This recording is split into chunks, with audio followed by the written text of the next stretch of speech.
All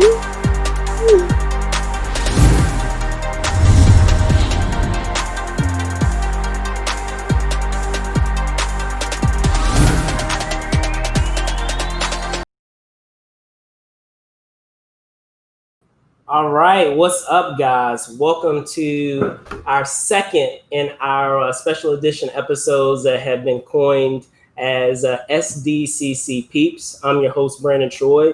And as you know, we're going to have two special guests that are on today. So let me bring them on. Give me 1 second.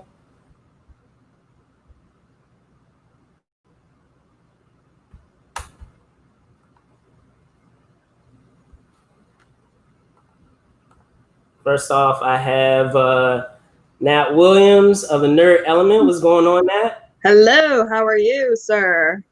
I'm good. I'm good. All right. So let me bring my next guest as well.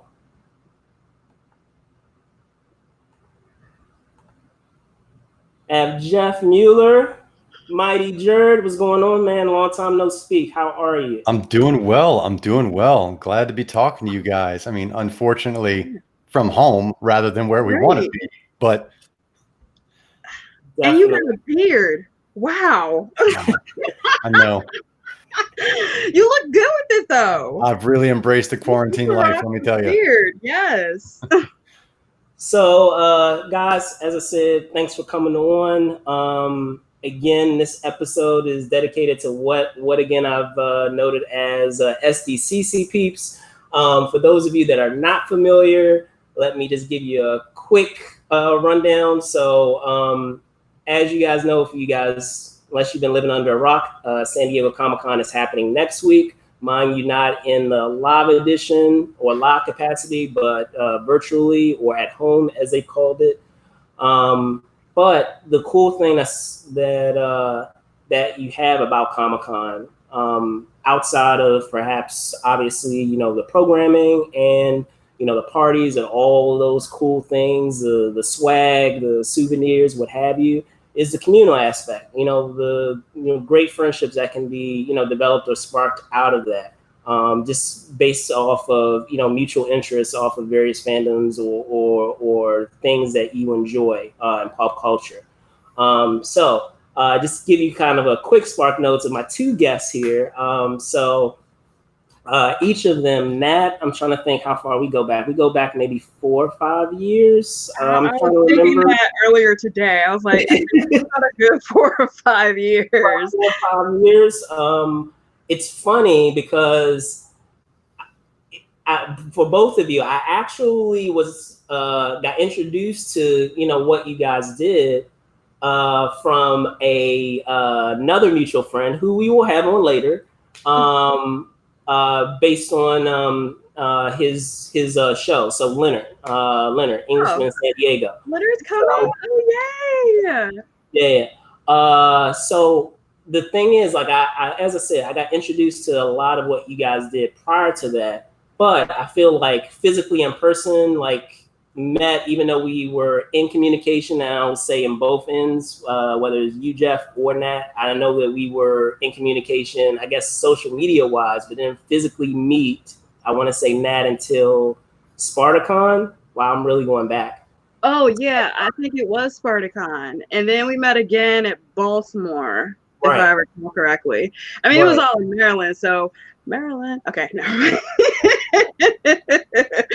Maryland represent. Wow, that was very serendipitous. I didn't. Yep, 2 Maryland folks. There you go.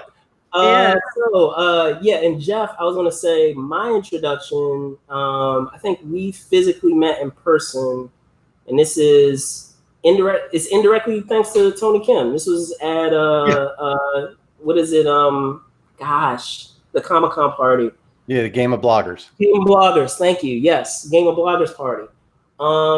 So yeah, like it's weird though. Think about it. We're here local, and we met in California. Right. California. I'm saying, for both of you all, like we could have under different circumstances met way sooner than that. But lo and behold, funny. Here we are. Here we are.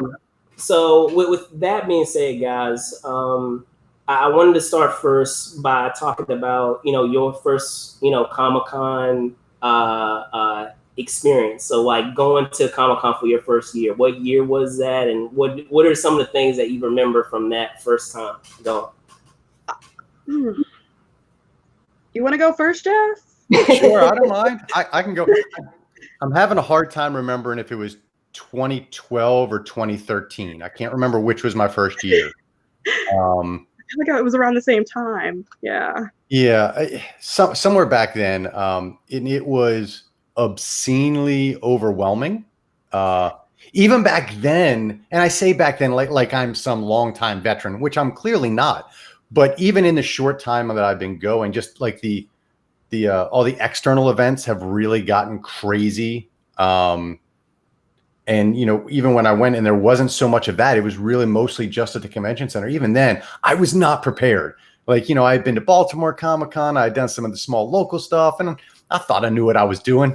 No, it was a wreck. I loved it, but it was stressful and overwhelming from the get-go. Yeah, it was quite a man. Just thinking back on it, it was a lot. What about you, Nat? I think I went around the same year. Oh, I want to say either 2011 or probably 2012, because I remember hearing about it the year before, and I was like, okay, I need to go, because I was watching Spartacus at the time, and I knew that they were going to Comic-Con, or they had like a panel, so I was like, okay, I need to go. It's the final season. I need to go to at least see them in person. So I made my plans, and I was like, I need to learn, because I have not been to a convention before. So what can I do in the meantime while I'm waiting? So I researched, and I wound up joining like a Facebook group,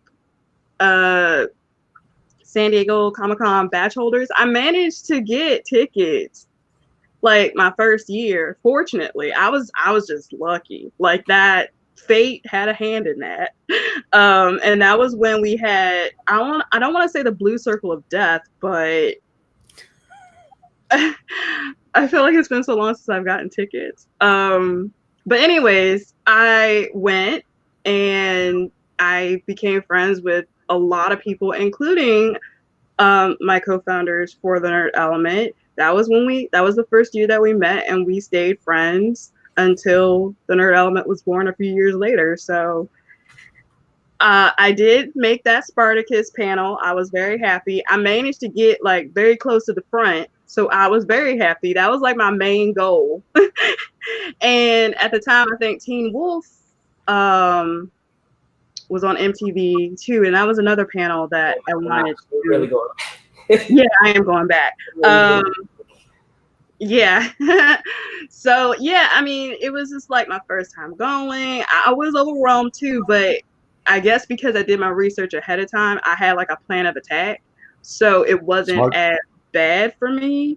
Like I knew like how to conduct myself if I saw a celebrity, because that was like kind of like my first exposure. Like Baltimore Comic-Con was like a preview, but it was mostly like comics. It wasn't like a movie star that I've seen, or a TV show that I have seen, and I'm seeing these people in person. So I want to give a shout out to When Nerds Attack and you know, the SDCC bloggers. Like they were on point, like as far as like the advice and stuff, and I still recommend them to this day as far as like how to conduct yourself. And Tony Kim, like all of them helped me like get my head in gear as far as to like what to expect for Comic-Con, especially for a first timer. So yeah. Definitely. And actually, you know, you touching on you know, meeting your fellow co-creators at San Diego, that's actually a great segue into talking about, I know we were kind of just reminiscing of everything, and I feel like we kind of got off track. I want to make sure that we talk about what you guys do. So first off, Nat, can you talk a bit, for those who may not be familiar with the Nerd Element, you know, just talk briefly, you know, about it. Well, we're not as active as we used to be, but what we do is we definitely cover a lot of like geeky. At the time we were covering like geeky TV shows. We did several podcasts. And we covered like different conventions, SpartaCon being one of them, San Diego. In fact, Kimberly has been posting a few like news articles related to San Diego Comic-Con. And I kind of focused on like the interviews because I like talking to people. I'm an introvert, but I like talking to people. Like I want to hear their story. I want to like, have a conversation, and getting an opportunity, because I was, low-key trying to be a journalist, like back in the day before like my mom was like, be practical. But that kind of like exposed me to it. So yeah, I'm in school right now. So again, I'm not as active as I used to be, but it's in communications, and that's probably what I should have, majored in way before now. But that's what I'm doing now, and hopefully I will be back, in a more official capacity with a degree under my belt, so I can, show what I learned. Of course. And of course, Jeff, with the, with fitness, the jerd.com, can you share? Yeah. Sure. So it's funny because the jerd.com, my website, started because of San Diego Comic-Con. Like I didn't have that going in. I was so inspired. My first year, I sat down. It was the first year Felicia Day's Geek and Sundry launched that year that I went. And they had some offsites, and I went and I sat down and I listened to her and some of the other people she was in the guild with that were doing their own thing, and they were all very inspiring about making your own things. And then that same year, Kevin Smith was doing a talk, and he's talking about the same thing. He's just go out and make something. I was so inspired that I, in the airport coming home from San Diego Comic-Con, I registered the domain name for my website, because I was like, man, what can I do? So I don't do it as actively anymore. But the jerd.com was all about geek fitness for beginners, for people who have never done anything athletic before, that maybe were later in life and were like, man, I just don't even know where to start, and all I like is comic books and video games. So I try to bridge that gap. So there's that. And then of course that's kind of morphed more into a podcast now, because it's just easier to reach people. No one wants to read anymore. It drives me nuts. So we kind of morphed into the Geek Fitness Matters podcast. That's myself and Ryan Day host that. And then really a lot of the stuff I'm doing now is more just producing locally short films and things like that. I'm doing a lot of acting. I've got a couple pitches right now for gaming related stuff. Hopefully I'll be in talks with Wizards of the Coast pretty soon. So a lot of stuff going on that way, but yeah, got my hands everywhere, You have to, man. Like I said, I wanted to give you guys an opportunity to do that, because like so much I feel has changed over those years, and what we have had our fingers in and what we've been doing. So, because you didn't even touch on this, Jeff. You also are a stuntman. Like you do way more. You're selling yourself short, man. You do way more than I do a ton of stuff. Let's just put it. I do more stuff than I have hours in the day, and I don't know how I manage it, but. So with that in mind, guys, as we were talking about all these like great, memories of whether it's our first Comic-Con, going to Comic-Con for the first time.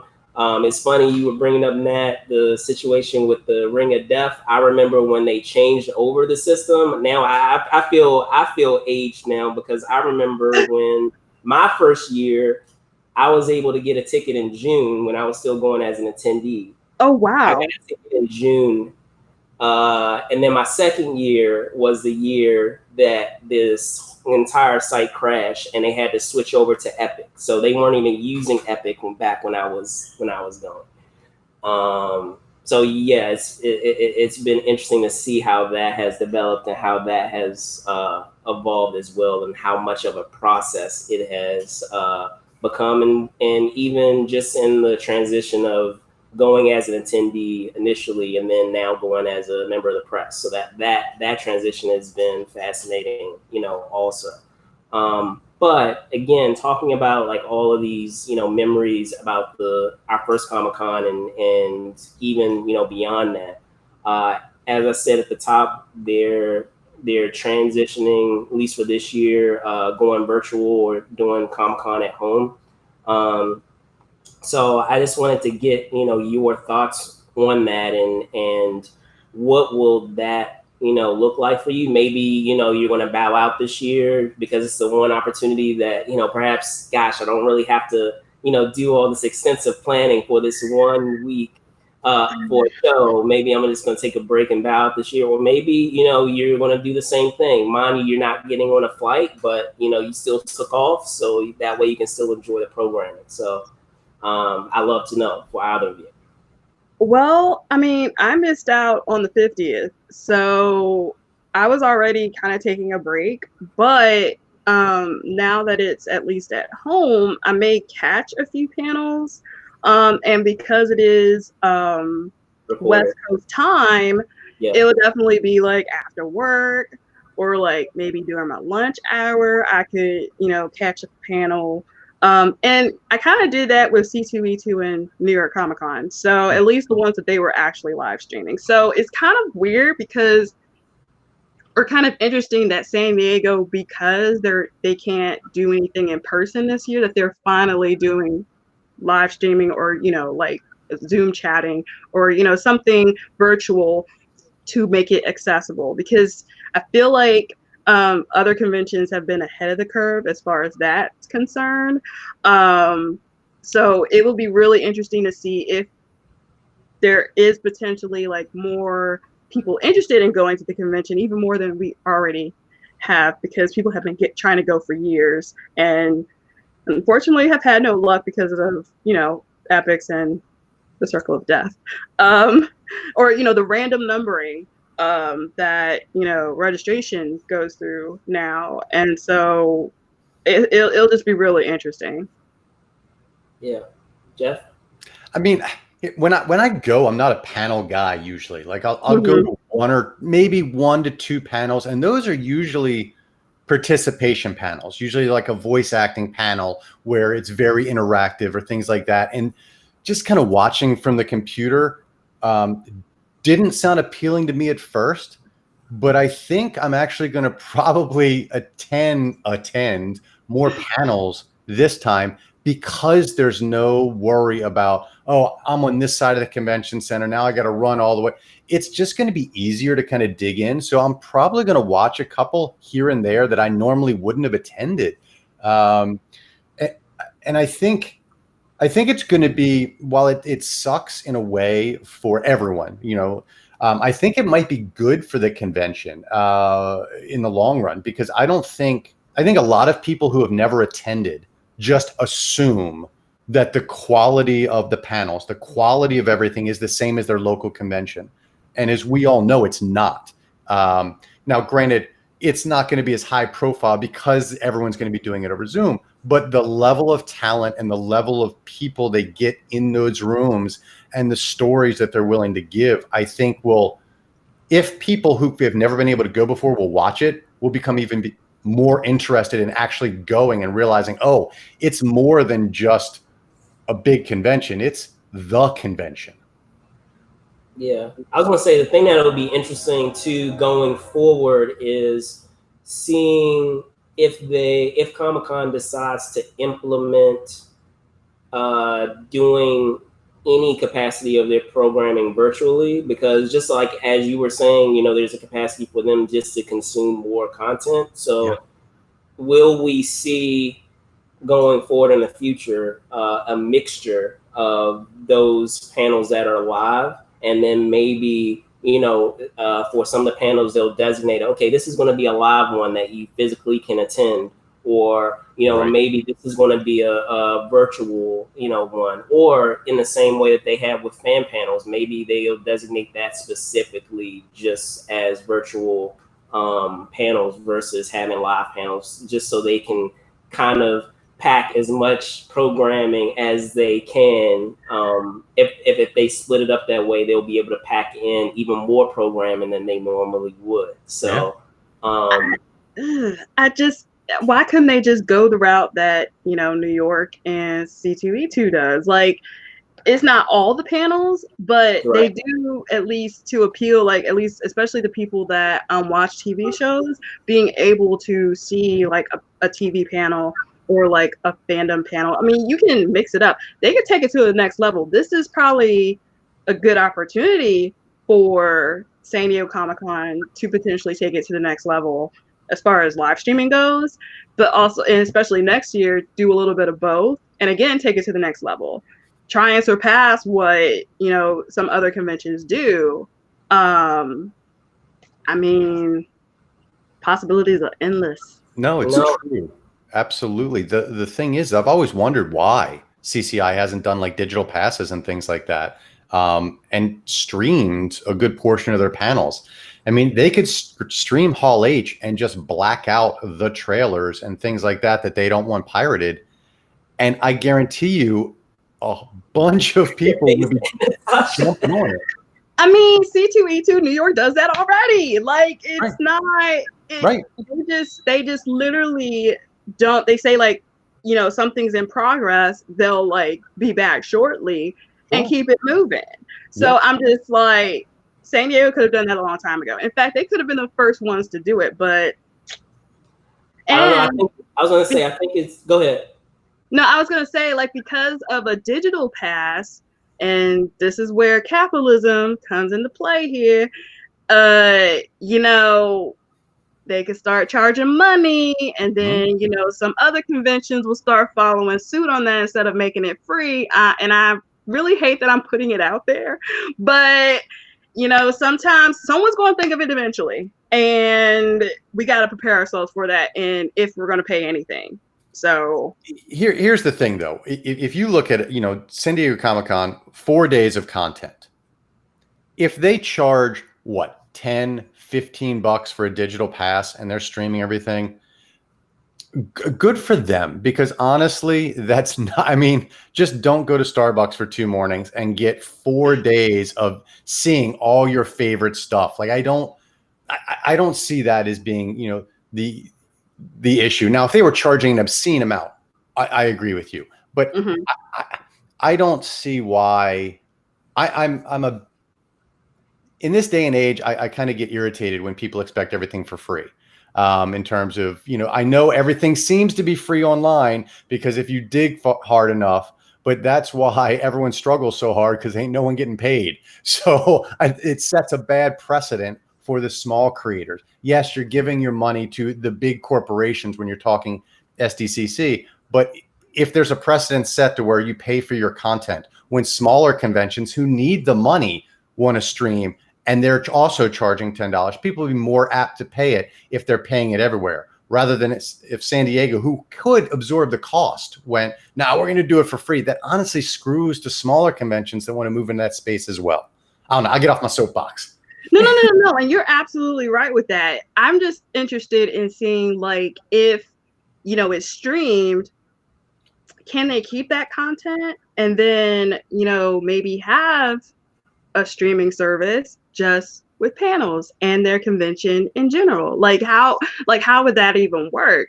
Like, it's like, again, the possibilities as we move forward, because some people want to go back and look at panels that they, you know, that's part of, you know, that probably put me out of business, but, you know, I mean, that's kind of how I did it. Like, I wanted people to be able to see what a convention looks like or what a panel looks like, and they're able to see it and have an idea and say, oh, those are the questions that were asked. Oh, that's cool.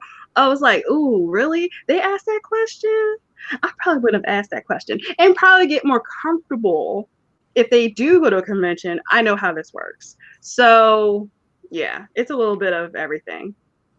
Yeah, definitely. I was gonna say it'll definitely be interesting on what they decide to do. I understand what each of you guys are saying, and I think the thing that Comic-Con is coming from it at is more so, I think, twofold. One, you know, this is the way we've been doing it for years and years and years and years. So sometimes it's a little difficult to kind of break away, you know, from those habits that we are so that you're so accustomed to doing. And then secondly, I think they're really trying to find a balance of really rewarding those fans that really dedicate so much time just to see, a given amount of content.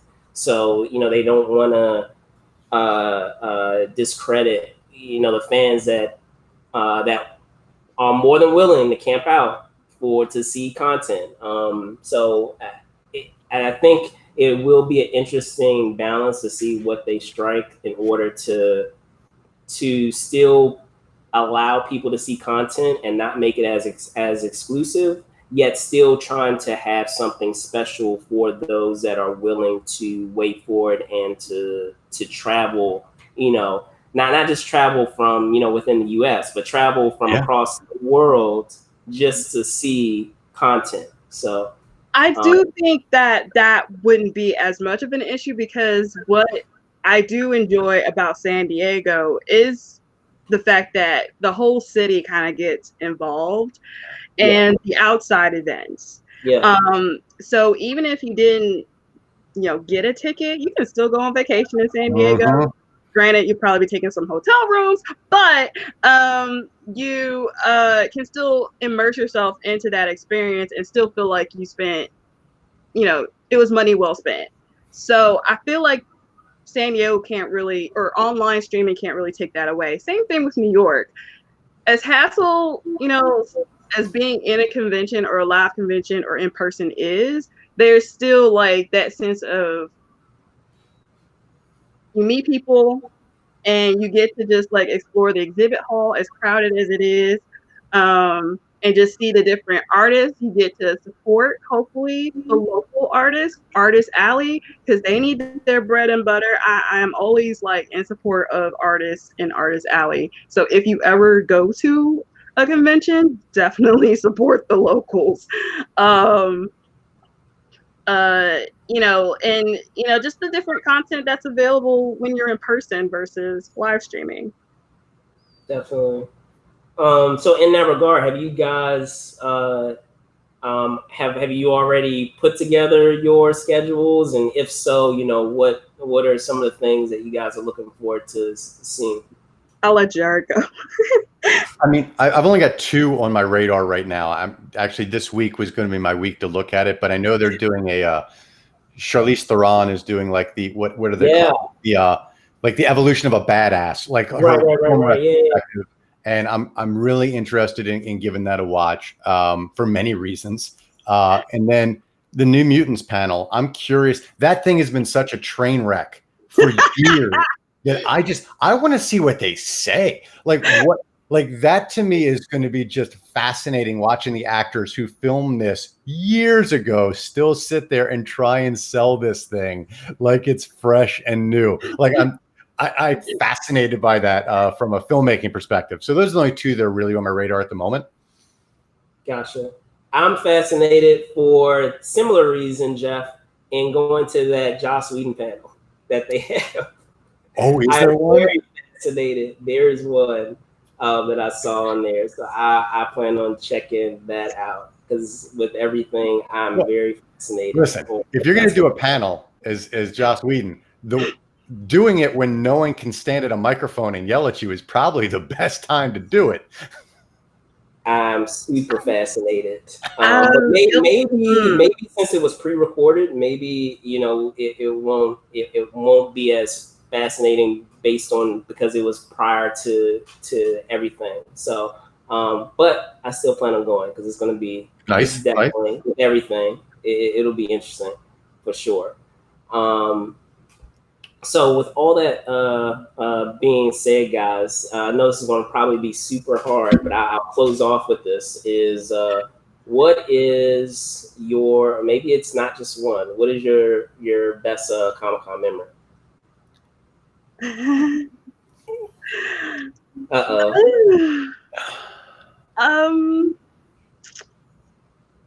Okay, there's definitely a lot of memories since I became press, like being able to interview people. So I feel like for the sake of, this, broadcast, I want to, say a memory of me as an attendee, because you know how you run into celebrities? like sometimes when you're just walking to and from places. So this memory was interesting because I want to say it was my first time camping out for Hall H. And I had gone back to the hotel and, cleaned up because I'm like, I'm spending the night, got my sleeping bag. I was going to take a Uber or a cab back to the convention center, but I was like, I'll walk. So I was walking. I was staying at the Embassy Suites, which isn't too far from the convention center. It's still a walk, and it's still a long ways from Hall H. So I decided to walk. I'm setting the scene. And it's dark. It's super late. And I happen to see Karen Gillian.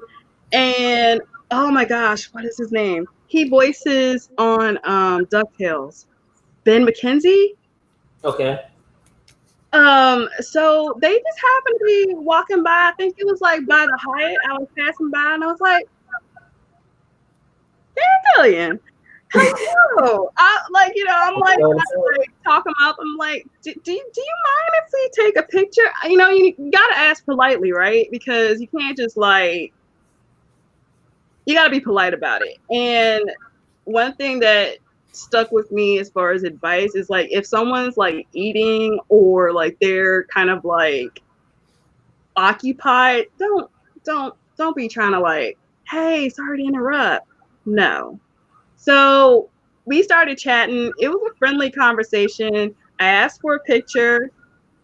They said, yeah, it was okay. And I got it on my cell phone. I was like, sweet. And she was like surprised that like people were camping out for Hall H. And I think the next day it was the Guardians of the Galaxy panel. So I was like, yeah. And I was a fan of Don Cheadle's show at the time. That Ben McKenzie was on. So I was like, oh yeah, I'm like a fan of the show. Like I loved that show. So yeah, and of course Karen Gillian, fan of Doctor Who. So yeah, it was a good celebrity outing or sighting and experience for that. So shout out to them. That was probably my best memory. And of course I told everybody as soon as I got to Hall H, like, look who I ran into. Here are my pictures. Because you know how everyone be, in Hall H, spending the night, and then they, celebrity, runs around the line and gives their picture. You know what? I got it on my way to Hall H. But that was like my favorite memory. Nice. It was so unexpected. I was like, oh, sweet. Jeff? I've got like 3 or 4. I'm juggling them in my head. The best one. All right, here's the one I think. So I want to preface this by saying that I have enjoyed San Diego Comic-Con so much. It is my favorite week of the year every year. It falls right around my birthday, so it's my birthday trip. I've never had a bad trip. There's always been more than one memorable thing every trip. Like, I just love it so much.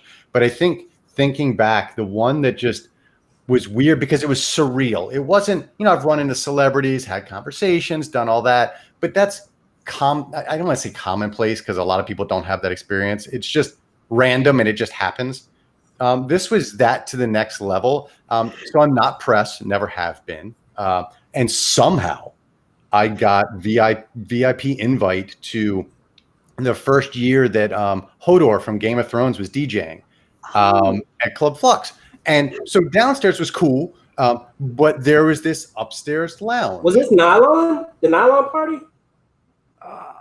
I don't remember. It was Omnia.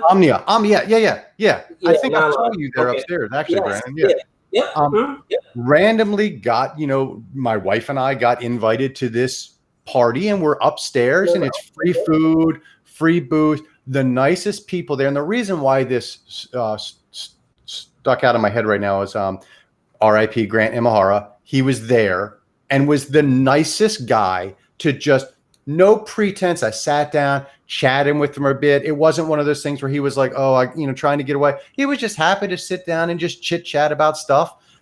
Super nice guy. Everyone there was ridiculously low key, chill, and no pretense, which is what I loved about it. It was there was no sense of, oh, who are you? You're not supposed to be here. It's like, yeah, I have a wristband. Let's talk about some cool nerd stuff. And it was a good night. I loved it. I want to say, I think that was the same party. DMX did like a random performance, unless I'm getting it confused with a different part. I don't remember DMX being there. I think I'd remember that one. Okay, because it was on the roof, right? It was on the roof. Okay, he came later. I might have left by then, yeah. Yeah, he came later. Wow. He came later and did a surprise performance downstairs on the main floor. Yep. Wow.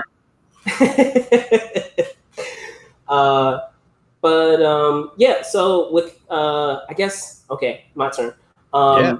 Thinking about, I guess in general, there have been so many. One of them I've already commented on was probably the surprise Avengers panel, where they had the announcement with all the actors coming out, just to have them assemble for the first time. I want to say seeing District 9 before no one knew what it was. Oh, nice. No one had really discovered it or knew what to expect. And I'm trying to think another one. I guess in general, and I'm gonna get super sappy for a second. It's just you guys, having all these cool folks with all these different interests and things that they're doing. Being able to have a chance to do that, meet you guys, and to this day, we still whenever it's Comic-Con, we're like, okay, what are you doing? What's your schedule? What's going on? Is there a party happening? Oh, let's find out what's going on. Blah blah blah blah blah. So it's been a great journey so far. I'll put it that way. But capping it off there, can you tell folks where they can find each of your work for each of you? I'll start with you, Nat. Go ahead. You can follow us on all forms of social media at The Nerd Element. If you want to follow my personal, I'm at WillCat12 on Twitter and Instagram. I finally started an Instagram page. It took me forever to start one, just FYI, because I've always posted from The Nerd Element. So it's just because I'm not as active as I used to be. I'm like, okay, I might as well just start a personal one. And you can get to know me personally that way. So the website, Lord have mercy, sorry. www.thenerd.element.com. Lord, what is Kim's gonna have my head? Okay. And you could find me at The Mighty Jerd on Twitter, and Instagram is just my personal nonsense, but fitness and gaming and acting stuff at The Mighty Jerd. And of course, you can always find me on Facebook sometimes, although I've really migrated off that platform, in terms of personal posting a lot lately. At official Jeff Mueller for acting stuff, and at the Jerd for the fitness stuff. Yeah. Cool stuff, guys. So again, I'm your host, Brandon Choi. Thanks for watching this special edition episode that we have called SDCC Peeps. You can find us here on Facebook, obviously, which you're watching now. But you can also find us on Twitter at Move and Shake UNLTD, or on Instagram, Movers Shakers Unlimited. Find me on Twitter, Brandon Choi ENT, and Instagram, Brandon Choi _ENT. So there you guys have it. Thank you guys again for watching. Be safe out there. See you guys soon. Bye. See you. Bye.